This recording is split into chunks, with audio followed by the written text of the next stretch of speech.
તેને દેવ ઉપર રહ્યા ધિક્કાર બોલે. ગોપાલદાસજી તો કહે છે કે અરે તને આવો રસનો મહાસાગર મળ્યો, અને આ રસના મહાસાગરને કેવલ વૈષ્ણવ જ પાન કરી શકે છે, વૈષ્ણવ જ છે. બાકી બ્રહ્માદિ મહામુનિ અતિ જ્ઞાન પારંગતા તે મધુ સિંધુની કહીએ માખી. જેમ એક નાનકડી માખી કોઈ દરિયાને ઓળંગવાનો પ્રયાસ કરે તો એના કેટલાય જન્મો નીકળી જાય, એનામાં એ સામર્થ્ય ક્યારે ના આવી શકે. એમ જ મોટા મોટા દેવતાઓની પણ જ્યાં ગતિ નથી ત્યાં ગતિ શ્રી મહાપ્રભુજી આપણી કરાવી છે. એ પરમ ગોલોક ધામ કે જ્યાં નિત્ય યુગલ સ્વરૂપનો અખંડ વિહાર છે.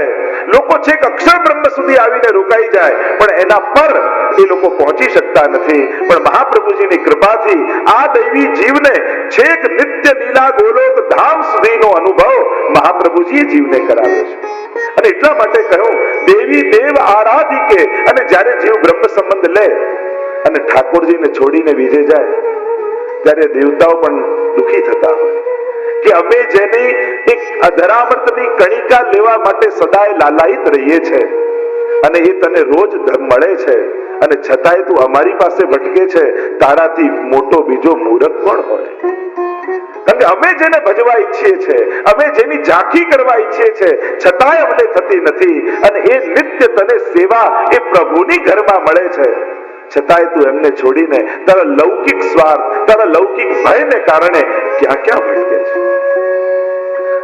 અને ભટકવાની વૃત્તિ વાળા રહેશો ને તો દુનિયા ભટકાવતી જ રહેશે.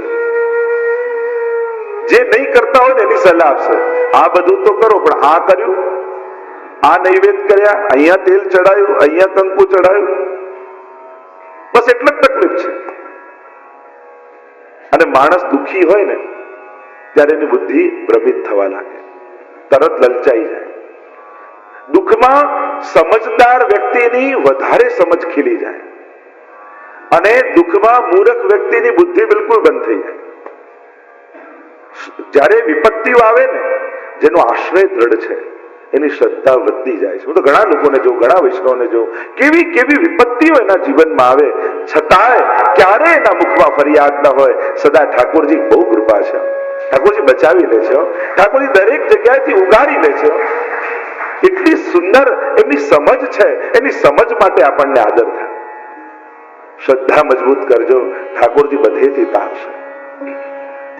તો વારે વારે ભગવાનને બદલવાની જરૂર નથી, પણ દરેક વારને તહેવાર બનાવવો હોય તો ઘરે ઠાકોરજીને પધરાવી દેવા, ભગવત સેવા શરૂ કરી દેવી, નિત્ય ઉત્સવ થઈ જાય, નિત્ય આનંદ થઈ જાય. ભૂલ્યો સબ સંસાર શ્રી વલ્લભ નામ નૌકા બિના કહો કો ઉતર્યો પાર. અહીંયા હરિરાયજી કહે છે આ વલ્લભ નામની નૌકા વગર કોણ પાર ઉતરી શકે? આ નૌકા શું છે? આપણે કહીએ નૌકા, નૌક એ જ નૌકા છે. એટલે પુષ્ટિ ભક્તિમાં નૌક મહત્વના. પહેલો ક કૃષ્ણ. તમારું ઘર વૈષ્ણવનું ઘર ત્યારે બને જ્યારે તમારા ઘરે ઠાકોરજી બિરાજતા હોય. જેના જેના ઘરે ઠાકોરજી બિરાજે છે બધાને હું અહીંયાથી વંદન કરું છું. તમે મહદભાગી છો, તમે ભાગ્યશાળી છો. તમારા ઉપર મહાપ્રભુજીની કૃપા છે, તમારા ઘરે પ્રભુ બિરાજે છે. કેટલી લાંબી સેવા કરો, કેટલા કલાકની કરો, શું ભોગ કરો એ બધી પછીની વાત, પણ તમારા ઘરે પ્રભુ છે. તમારી આંખો રોજ એ લાલનને જુએ છે, તમારા હાથ રોજ એના ચરણોના સ્પર્શ કરે છે, તમારી જીવા રોજ એના ભગવત નામથી પાવન થાય છે, અને એટલા માટે તમે વંદનીય છો. આ નૌકા વગર કોઈ પાર પુષ્ટિમાં ઉતરશે નહીં. અને નૌકા શું છે તો કે આ નૌક છે, એ જ નૌકા છે. અને આ નૌક દરેક વૈષ્ણવના જીવનમાં હોવા જોઈએ. પહેલો ક એ કૃષ્ણ. ઠાકોરજીની સેવા દરેકના ઘરે હોય.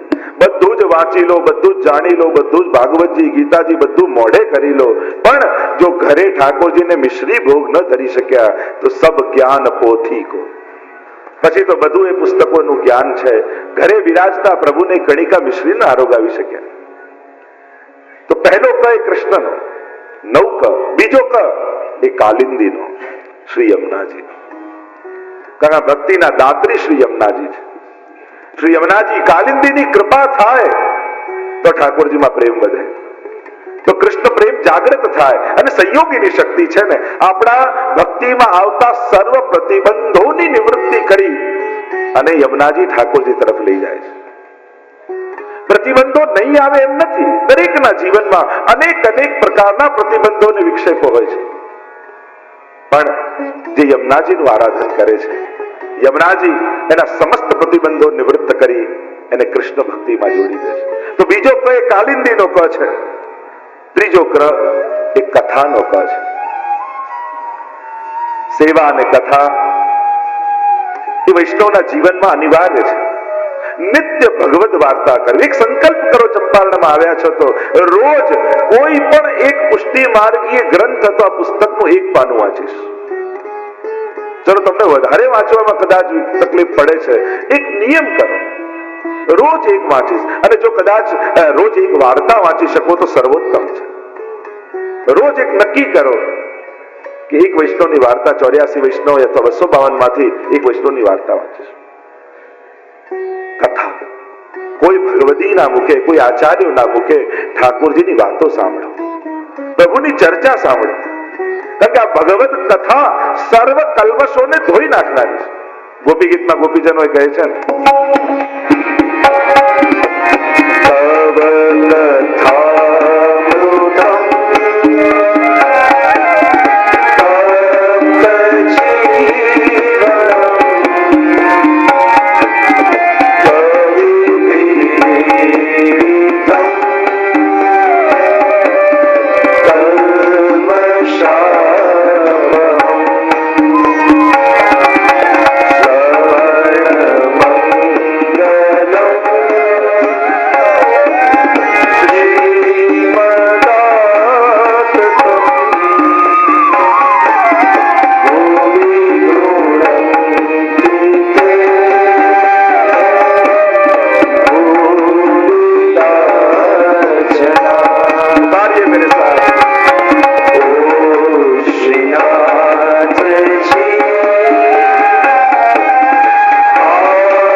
શાંતિ આપનારી છે.